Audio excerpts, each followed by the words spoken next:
My name is Janice, and I'm 20 years old. I'd always been determined to make it on my own. When I got accepted to college on a full scholarship, it felt like everything was finally falling into place. The scholarship covered my tuition completely, but I still needed somewhere to live. That's when my mom came up with what seemed like a perfect solution. "I've been thinking," she said one evening while we were sitting in our kitchen.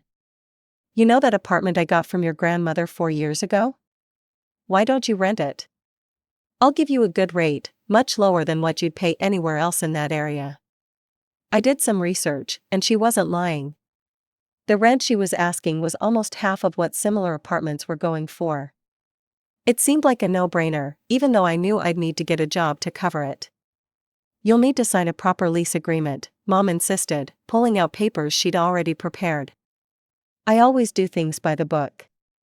Within a week, I'd found a job at a cafe near campus. It wasn't exactly glamorous, but between classes and work shifts, I managed to make ends meet. Sure, I was exhausted most days, but it felt good to be handling things on my own. My routine was simple but demanding. Wake up, go to classes, head straight to work, come home late, study until I couldn't keep my eyes open anymore. Repeat. It wasn't easy, but I was making it work. Or at least I thought I was, until that Thursday evening when everything changed. I remember it perfectly. I'd just finished a particularly rough shift at the cafe. All I wanted was to collapse on my couch and maybe watch some mindless TV before tackling my homework. But when I opened my apartment door, I stopped dead in my tracks. There, sprawled across my couch like she owned the place, was my sister Anna. 2 large suitcases sat beside her, and she was scrolling through her phone, completely at ease. "What are you doing here?" I asked, still standing in the doorway. She barely glanced up from her phone. "Oh, hey, I'm moving in with you," Mom said. It was fine. I immediately pulled out my phone and called Mom. My hands were shaking as I waited for her to pick up. "Mom, what's going on? Anna says she's moving in here? Is she going to pay rent too?" Her response hit me like a slap in the face. "Are you crazy, Janice? What kind of stupid questions are you asking? Of course Anna's not paying rent, you'll keep paying what you've been paying, and she'll live there for free." "What? That's not fair. If she's living here, she should pay half the rent." My mother's voice turned sharp, that tone she used when she wasn't going to brook any argument. "Listen to me carefully, Janice. That apartment belongs to me, and I decide who pays what. If you don't like it, you can move out right now." After Mom's ultimatum, I looked at rental listings in the area, but everything was way out of my price range. So I swallowed my pride and accepted the situation. Meanwhile, my sister had never learned to be considerate of others, and living with her was like having a tornado as a roommate.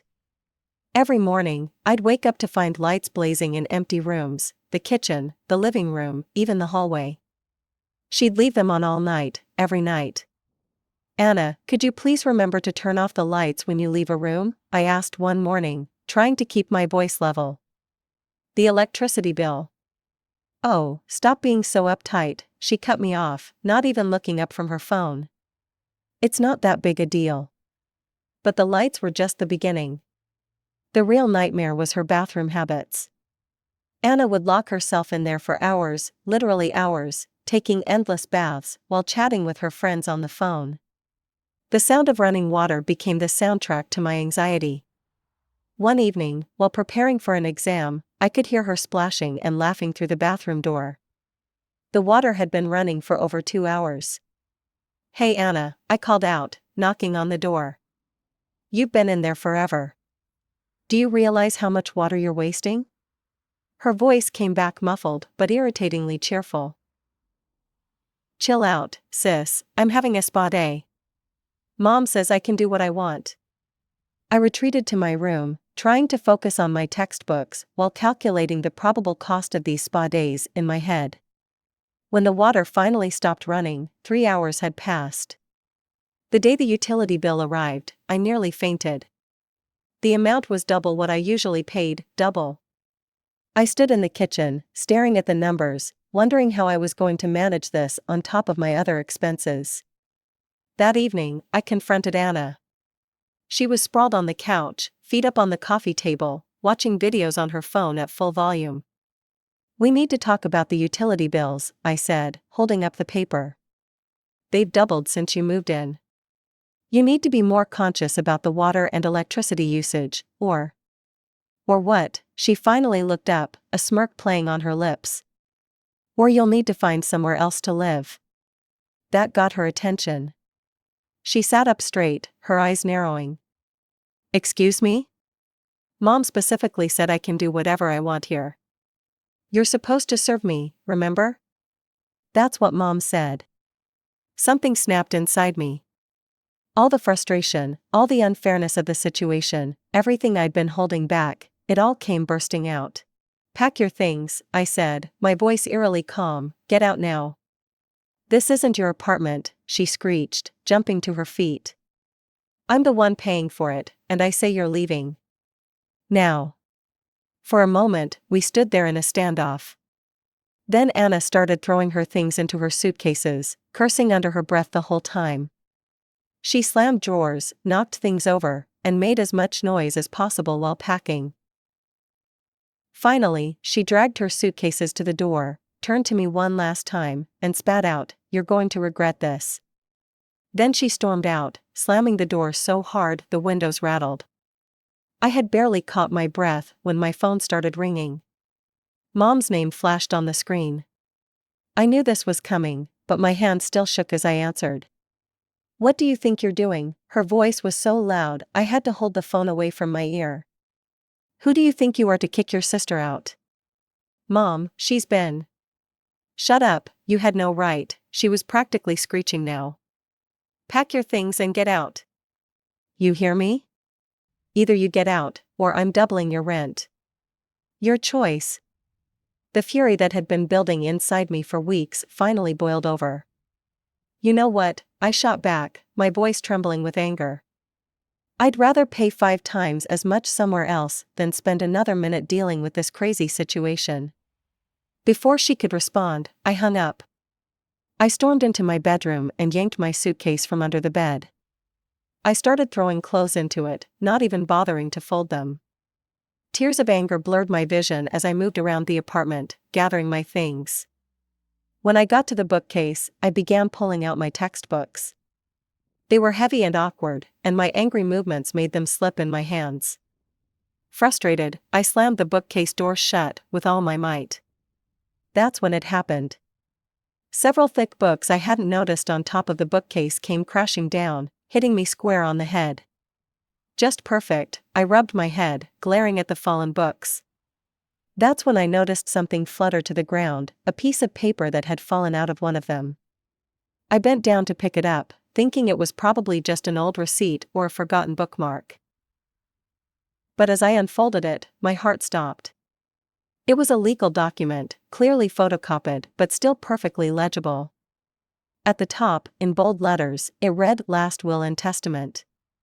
My grandmother's name was right there, along with the date, just a few months before she died. My hand started trembling as I read through it. There it was, in black and white. My grandmother had left money to my mother and Anna, and this apartment, this very apartment I'd been paying rent for, had been bequeathed to me. I sank to the floor, the will still clutched in my trembling hands, as memories came flooding back. Everything started making horrible sense now, like pieces of a puzzle I'd been too blind to see. My mother's voice echoed in my head from 4 years ago, right after Grandma's funeral. I remembered sitting in our living room, surrounded by relatives, as Mom made her announcement. "Mom left everything to me," she'd said, her voice steady and convincing. "All the property, all the money. She wanted me to handle everything." She'd looked around the room, meeting everyone's eyes with such sincerity that no one questioned her. I remembered raising my hand timidly, like a schoolgirl afraid to ask a stupid question. "But Mom, why didn't Grandma leave anything to us? To Anna and me?" The look she gave me, that mixture of pity and irritation, was burned into my memory. "Janice, these things are complicated. It was your grandmother's decision, and we need to respect that." You just have to accept it. Accept it, those words hit differently now. I'd watched in the months that followed as Anna suddenly started sporting designer clothes and the latest iPhone. Mom and Anna went on a shopping spree in Paris and Milan, a mother-daughter bonding trip, they called it. 2 weeks touring Europe while I stayed home, working a summer job at the local grocery store. Now I understood. The money they were spending so freely, the shopping sprees, the European vacation, all those expensive gifts for Anna, that had been Anna's inheritance. They'd spent it right in front of my face, probably laughing at how I never questioned it. And this apartment. My apartment. They hadn't just hidden it from me, they'd made me pay for it. Monthly rent, utilities, everything. I'd been working my fingers to the bone at that cafe, stretching every dollar, while living in a place that was legally mine. The bitter irony of the lease agreement hit me like a slap in the face. I could practically hear Mom's voice, "We need to do everything properly, Janice. I'm very particular about these things. Everything needs to be properly documented and filed." I let out a harsh laugh that echoed in the empty apartment. Particular about paperwork, except, apparently, when it came to telling her daughter that her grandmother had left her an entire apartment. That little detail had somehow slipped her mind. The more I thought about it, the more memories surfaced, each one taking on a new, darker meaning. All those times Mom had reminded me that rent was due, how she'd lecture me about responsibility while I handed over money for an apartment that was rightfully mine. The way she'd smile when I'd thank her for giving me such a good deal on the rent. And now, just hours ago, she'd threatened to kick me out of my own apartment. My hands were shaking as I held up my phone, carefully photographing every page of the will. I made sure each word was clear and legible before hitting send to my mother. The message showed as delivered immediately, and seconds later, 2 blue check marks appeared. She'd seen it. I stared at my phone screen, watching those 3 dots appear and disappear, appear and disappear. My mother, always so quick with a response, so ready with an answer for everything, was at a loss for words. I could almost see her sitting there, probably at her kitchen table, frantically trying to figure out how to spin this. 10 minutes passed, 20, 30. The dots kept appearing and vanishing, like a Morse code of panic. Each time they appeared, I tensed, waiting for her response.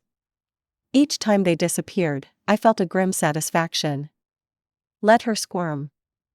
It was almost exactly an hour later when my phone finally rang. I took a deep breath before answering. "Janice, sweetie," her voice was artificially calm, the kind of tone she used when trying to smooth over a problem. "This isn't what you think." "Really?" "Because I think it's exactly what I think." "I've been meaning to tell you about this for so long," she continued, as if I hadn't spoken. "I just never found the right moment. But since you've found out now, you can have the apartment. It's yours.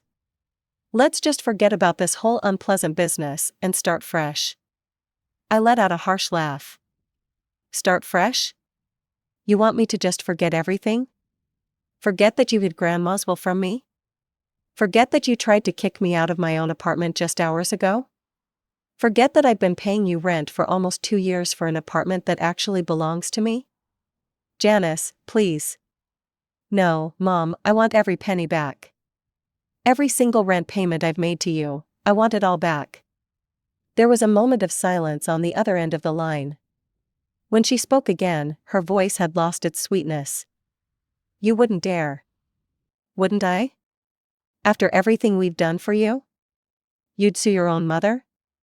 After everything you've done to me, you mean? You stole my inheritance, made me pay rent on my own property, and then tried to throw me out when I wouldn't let Anna freeload here. So yes, I would dare." I hung up. My hands were trembling as I opened my banking app and started scrolling through my transaction history. 23 months of rent payments, each one meticulously documented. I'd always been good with keeping records, something Mom had praised me for, ironically enough. I pulled out my emergency savings book and started doing calculations. Without having to pay rent anymore, I could actually afford to hire a lawyer. A good one. I'd been saving every receipt, every bank statement, every piece of paper related to this apartment since the day I moved in.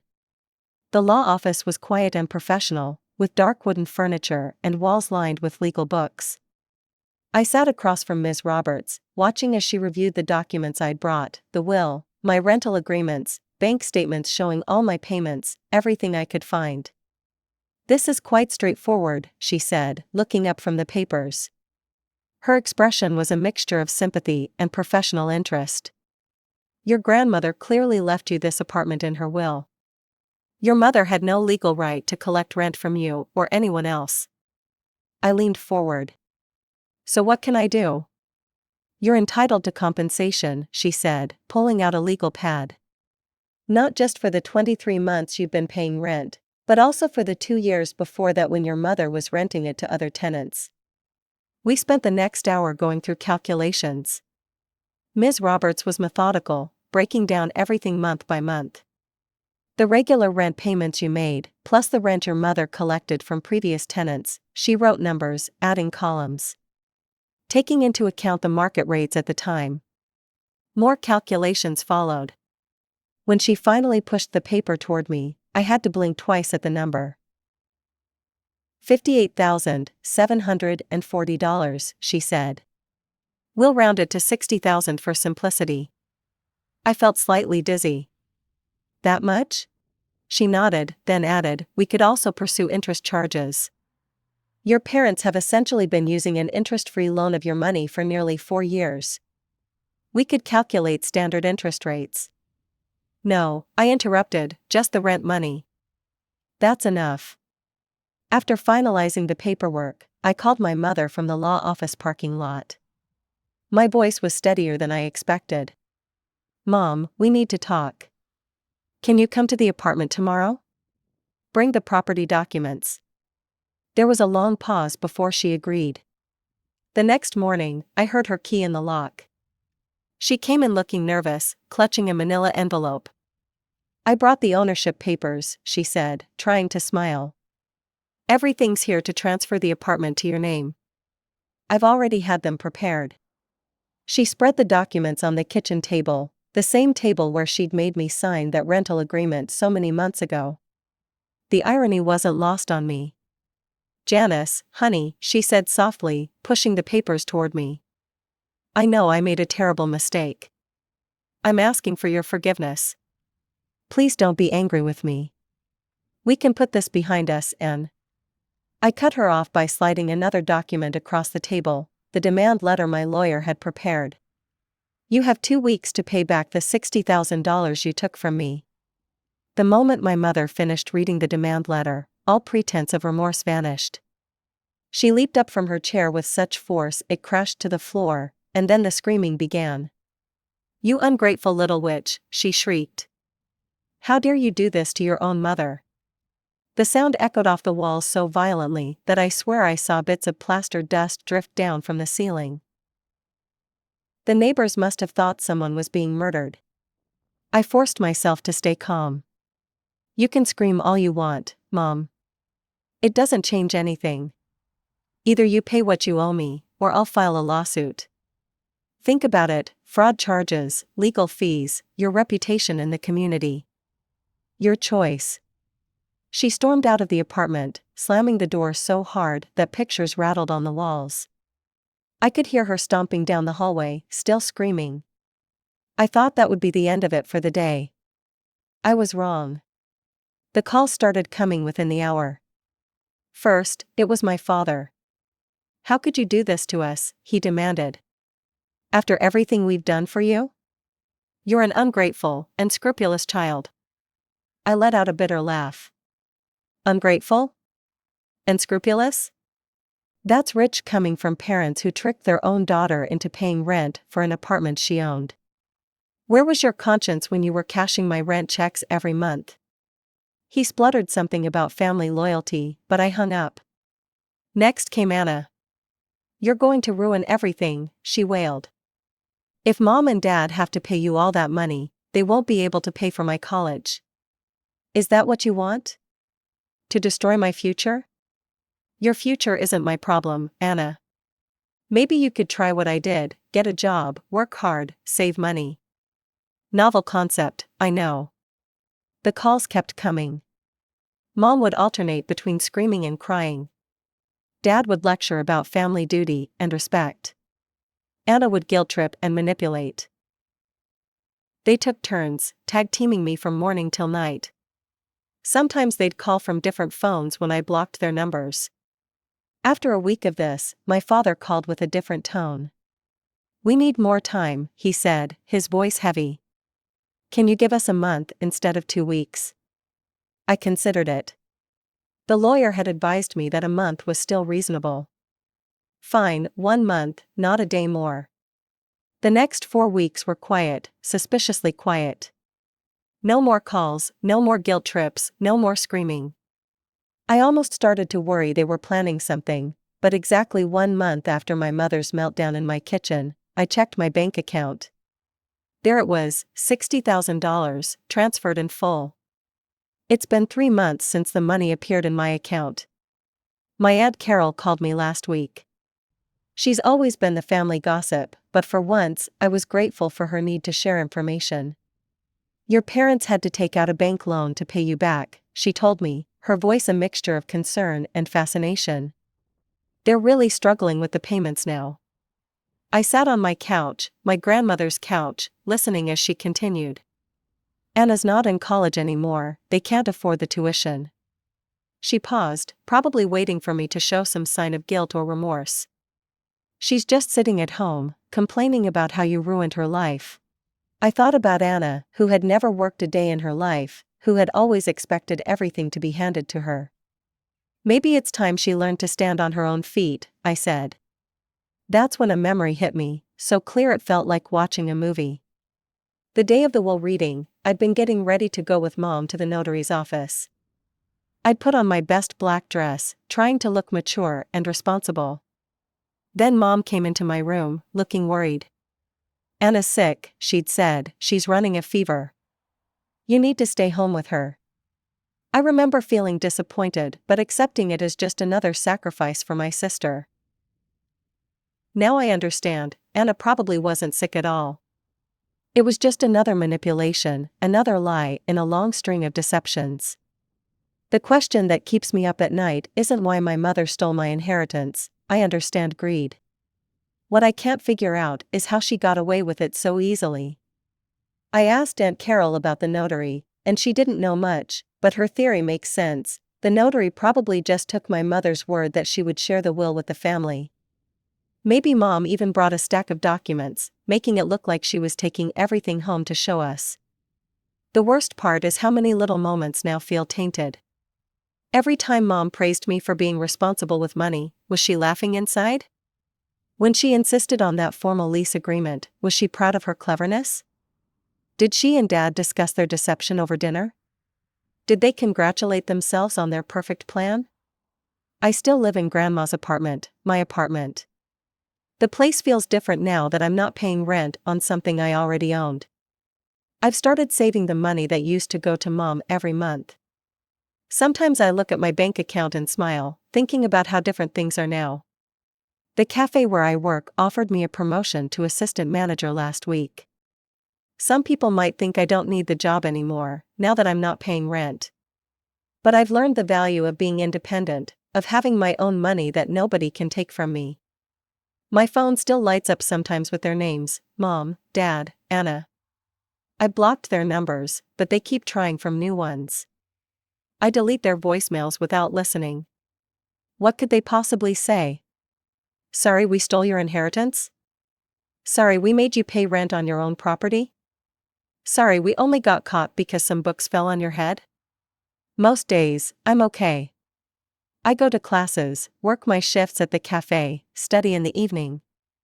I've redecorated a bit, trying to make the apartment feel more like my own space and less like a crime scene.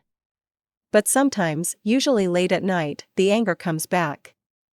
Not just at the theft, but at the years of lies, the casual cruelty of making me think my grandmother hadn't cared enough to leave me anything. My therapist says it's normal to feel this way. She says it's not just about the money or the apartment, it's about trust and family and betrayal. She's helping me work through it, teaching me ways to stay calm and balanced when the memories threaten to overwhelm me. I've started a new tradition. Every Sunday morning, I sit in Grandma's old reading chair by the window, drinking coffee from her favorite mug. I think about her, about how she wanted me to have this place, about how she trusted me to take care of it. In those moments, I feel close to her again, like maybe some part of her knows that the truth finally came out.